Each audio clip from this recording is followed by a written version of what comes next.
Welcome to Deadlands Dime Novels, The Adventures of Young and Holt. Issue 34 is The Violence That Takes.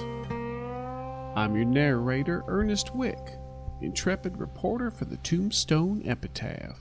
In this issue, the battle against Reddington, Patchy, and Ike isn't looking good for our heroes. Joshua is down after losing a duel to Ike, and Porter is making a risky move against Patchy, while Regina tries to keep the Reaper at bay. It's 1 down and 2 to go for the bad guys, so let's see where they're at.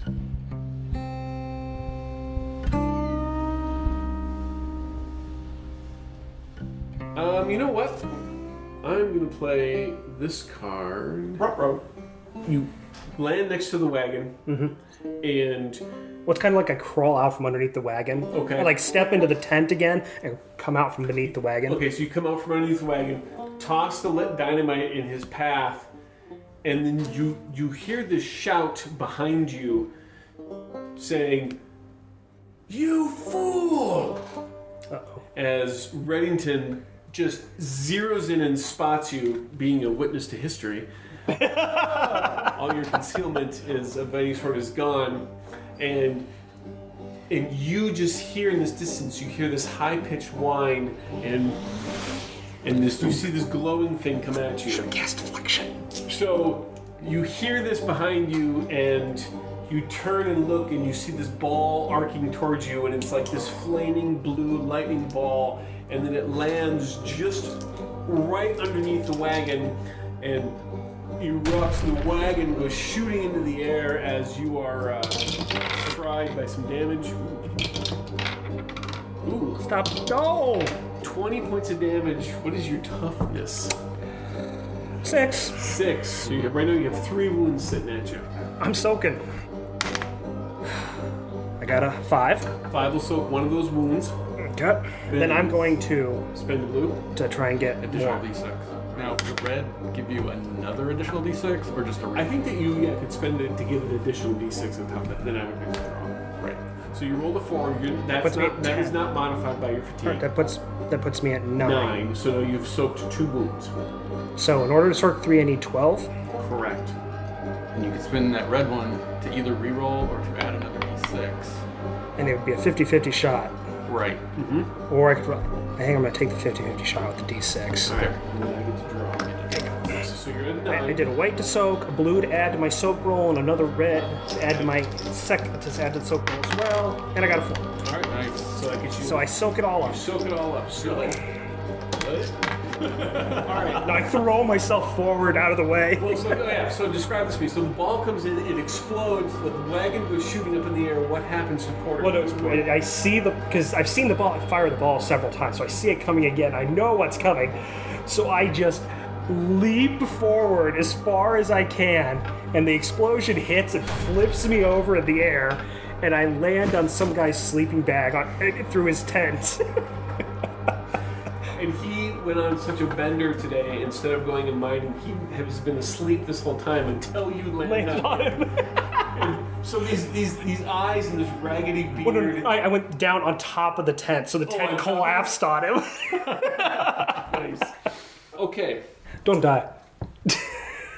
Yeah, I'm just waiting for the end of the round so I can make another roll to see if I do or not. You hear Ike's muted voice say something, and at least he got shot again. I'm happy about that.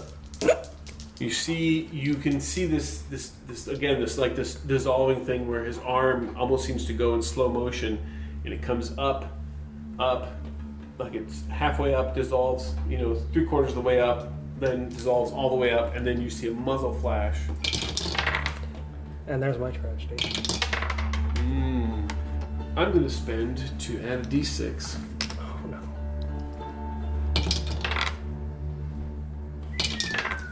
All right. That's a lot of D6s you just rolled there.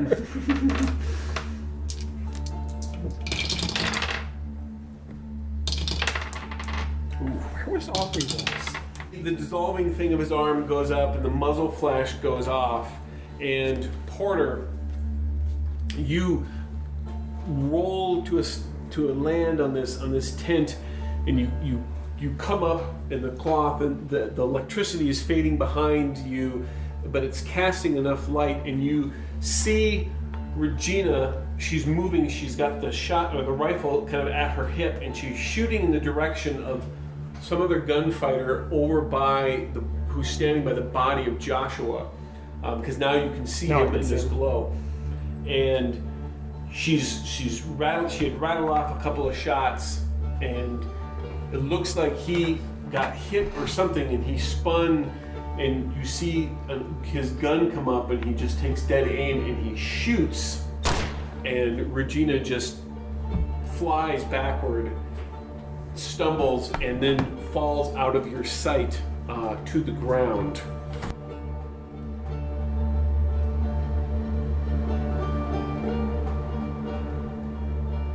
Patchy continues to move.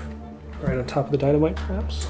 That is the end of the round. Porter, the world kind of crystallizes for you at this moment, at this traumatic sight.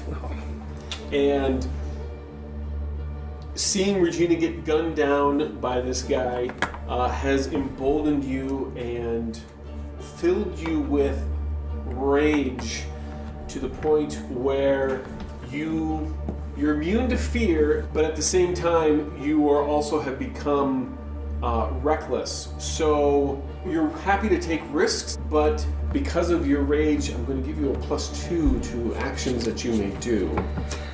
Or, if need be, an additional 2 cards. Okay. Because that's what I'm going to need, I'm sure. Reddington, Ike, and Patchy. Porter, you are second. Reddington, he can't really see you. Yeah, I went flying into the night. He doesn't have his goggles. He can't see me. Reddington's going to hold his action, so Porter, you get to go. I get to make a nice bright target of myself. Perfect! Well, we know what's going on. Sorry, Ike, there won't be any duel here. Well, you see where that gets you. Yeah. So I'm going to attempt to cast 3 bolts, doubled, each of them. Oof. Okay. Just like I did to Patchy. All right. I'm going straight for Ike. Okay, so you're going to be doing Deal with the Devil? Yep, absolutely. Do you want the King of Hearts to come up? Yes. All right, you go ahead and find the King of Hearts and just bring it on up. Now you can draw the rest of your cards that you would normally take. Well, including that one. Yeah. 1, 2, 3, 4, 5, 6, 7. And do you want to use the King to give you an additional 2, or do you want to use it as a Joker? Do I get a look first, or...? So yes, you can make the decision afterwards. Actually, I think I'm just going to use the King as a King of Hearts. All right. Because I've got a flush King High. So because I got a success with the raise, it gives me +4 to the accuracy rolls. Okay. Did you, because you can still use its effect, so you can still use it to take additional 2 cards if that'll give you a better hand. Because you're going to still have to make the spirit check regardless. What's better than a straight flush? Well, full house, 4 of a kind, 5 of a kind. Straight flush is the highest, but it's not a straight flush. Right. Right, so full house would beat it, huh? Yeah, but I don't have anything close to a full house. At this point, anything above a flush is more about duration. Gotcha. Oh, okay. So, All right. Okay. it just gives me +4 to all the rolls for this. And it gave me enough points because it's auto success. So, first shot at Ike. Okay.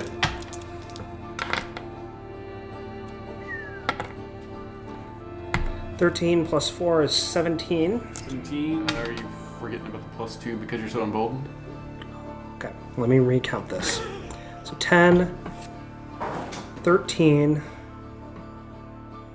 +4 is... No, that was, I actually added 2 on accident when I did this. So yes, it's 17. All right, definitely hit with a raise. Second one is 5 +4 +2, so it's +6, so 12, 11. That is also hit with a raise. And the third one is 12. That also hit with a raise. I'm sorry, Ike. Not as sorry as he's gonna be. No. Oh, he's already got a wound. He has a wound right now. A wound. First one. 7 plus 6 is 13. 14. Yep. 23. Oh.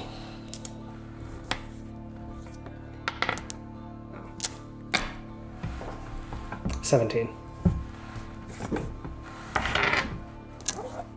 So we got a total of 8 wounds. Just for funsies. You gonna soak it? I'm gonna have him attempt to try and soak it. I think it's 6, 12. Oh my god. 13. It's a double soak. So he soaked 3 wounds. So he nets 5 wounds, 6 wounds. Incapacitated. Well, no, I'm sorry. He nets 5 wounds. How does Ike die? So, Porter, furious, just sort of rises up out of the tent, and the whole deck is like glowing, the green in his hand. He just kind of throws the deck, and the cards kind of spread out, then clump into 3 separate things, and just slam into him all at the same time, and just send him flying towards Samuel. Actually, make me a shoot roll. Shoot. Yeah. This you do not get +2 on. Do I have a fatigue? No, this is for effects. Checking your aim. 5. 5. All right. So it doesn't hit Reddington, but it lands near. Oh. Does it just cause like a big burn hole, or does it like cut his flesh, or how does it? I'm gonna say it hits him with a ton of force, but it just leaves 3 like the cards are like spinning, so it just like burns 3 circles in his chest and just drops him. So more of a concussive impact that propels him backwards. He goes flying and he lands in a clump heap near where Reddington is. Joshua's fading in and out of consciousness, right? Yeah. And he sees this bright glow of light, and then he sees Ike fly over him. And it just kind of puts a smile on his face. And then he passes out again. I'll give you a check for that. That's good. That's good. You threw it in Patchy's path. I did. 2 bundles. Right. On a 1 through 4, it's full effect. On a 5, it is minus 1d6, and on a 6, it's minus 2d6. 6. And the way he's been rolling all night. Oh, it's minus 2d6. All right. Is that for the first bundle? No, that's for the whole thing. I thought you were going to do that per bundle. No, because they're all together. I'm not going to be that cruel. It's 6 to begin with. It's 4d6 plus 6. Okay. Oh, There's 6, so that's good. 5, 7, basically just missed 13, one of those dynamite bundles. Just totally didn't do anything. 16, 22. 22 points of damage. All right. So then there's this big explosion off to your side, kind of stumbles you a bit. Oh no, it doesn't stumble me now. I'm angry. Well, that's true. And I got that magic coursing through me. And cool guys do The cool guys don't look at explosions. I'm highlighted by the explosion. I can just see that. You're like, take out Ike, and then you slowly turn and look back towards Regina. Behind you. There's just like green wisps coming from your eyes and everything as you are moving towards. So yeah, there's this explosion. You start running towards Regina, and as you're going, you kind of hear this bonk as this helm lands near you as you're moving away. Rolls like a tumbleweed in my path. But you do notice that it is empty, however. As you reach Regina, you can hear this behind you, this howl and this moan of pain, and it kind of makes like your skin crawl in the back of or your hairs go up in the back of your neck, and you can feel this creeping sensation coming up your back.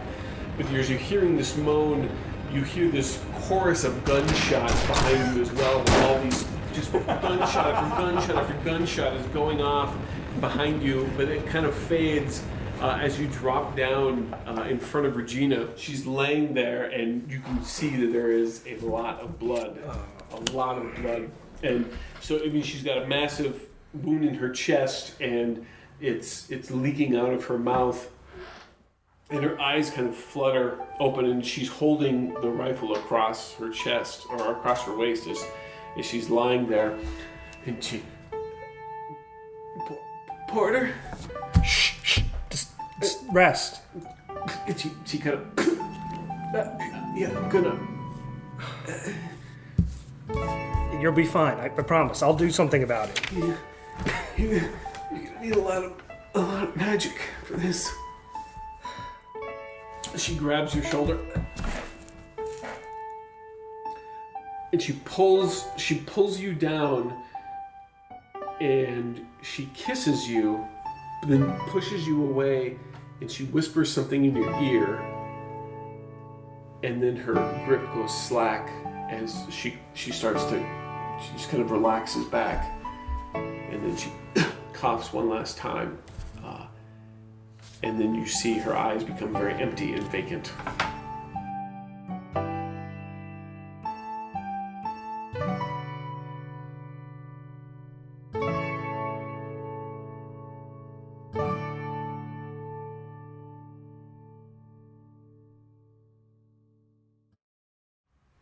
Okay. I need a guts roll to figure out what Porter's going to do here. Okay. Because he's got two options. Both are very good. But I'm going to count the fatigue, but I'm not going to take the bonus. I'm figuring this is going to wear off after seeing her like that. Yes. So, Yeah, that has wrecked you emotionally. if he makes the guts roll, he's turning on Reddington immediately. All right. If he doesn't, he's just going to collapse on top of her, Okay. sort of thing. He just collapses on top of her, sobbing. All right. And And all the light goes out. He just sort of, all his energy is gone right there.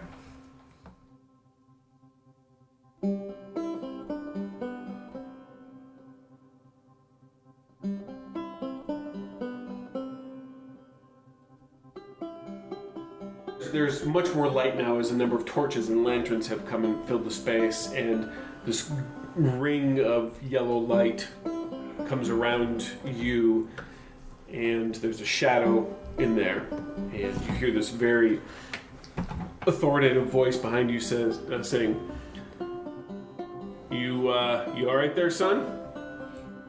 No, I'm not. She's dead. Sorry for your loss. You see he's got a nice handlebar mustache, and he seems well put together. He has a suit coat on, and he brushes it back, and you can see he has a star on his lapel, and he purposely brushes the right side of his suit coat aside so you can see his sidearm there. You know something about that thing back there? The one that killed Jim by the fire? There's a lot of dead folk back there, son. It's a monster.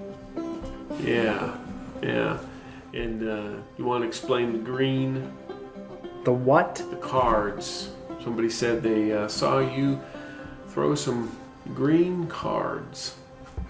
She's dead. What are you talking about? We'll get her taken care of. It was Samuel Reddington. You should be catching him.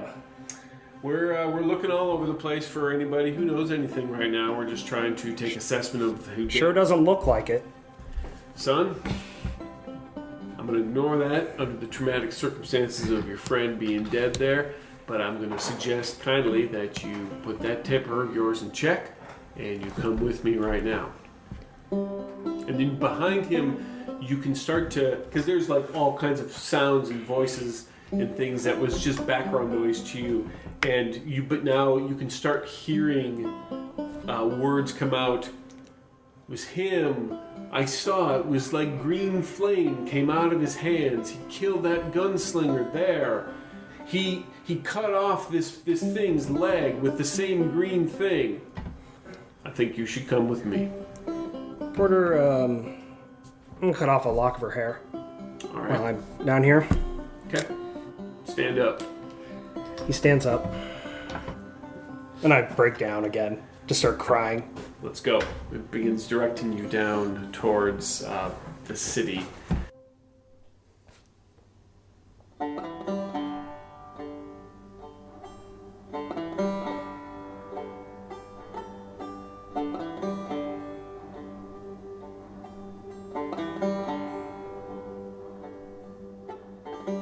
that, good reader, is where we are going to leave you. But not forever. We need a little time to mourn Regina's passing, so Young and Holt will be taking a bit of a break. Or maybe it's just Holt. We'll be sure to let you know when you can join us for our next issue, A Sweat-Addled Haze. The part of Joshua Young is played by Brent Rich. Porter Holt is played by Brad Smith, and your intrepid marshal is played by Chris Hussey. Deadlands and Savage Worlds are the property of Pinnacle Entertainment Group. Learn more about their great games at their website, peginc.com. And of course, thanks always to our friends at Fear the Boot. Support their Patreon at patreon.com/feartheboot. Intro and additional music provided by the Eaglestone Collective. Porter and Regina's love theme by Gunslinger Andy. Contact information for the cast as well as music links can be found in the notes on our website, youngandholt.com. If you enjoy these issues, please consider dispensing a lovely 5-star review on wherever you do listen from. Please search for Fear the Boot Actual Play. It's kindly appreciated. Joshua, make that pig out. You only need a 4. I'm Ernest Wick for the Tombstone Epitaph. And remember, love is the only game that two can play and both lose.